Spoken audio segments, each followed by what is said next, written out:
Айсен Николаев, глава Республики Саха или Донецкой Республики?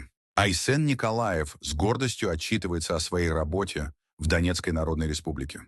Он проверяет опорные пункты, инспектирует ремонты в Докучаевске, планирует благоустройство и даже радуется, что его деятельность меняет жизнь людей к лучшему. Но есть один важный вопрос. А почему он вообще там? Кто его туда назначил? Жители Республики Саха голосовали за него, чтобы он развивал их регион, а не отправлялся на хозяйственные инспекции в чужие края. Кто-то из избирателей подписывался под тем, что их глава вместо решения местных проблем будет заниматься строительством бассейнов в Донбассе. Тем временем в самой Республике Саха проблем выше крыши.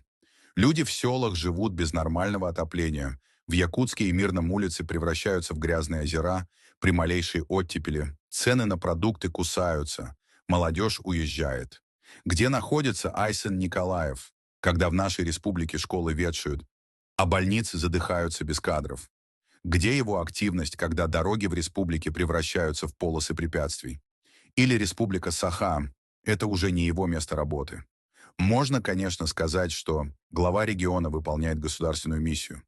Но тогда пусть решит, чей он глава – Саха или Донбасса.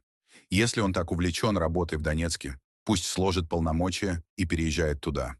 А если все-таки помнит, что его регион – это Республика Саха, то пусть вернется и займется нашими реальными проблемами. Потому что пока он инспектирует ремонты в Докучаевске, мы инспектируем его отсутствие,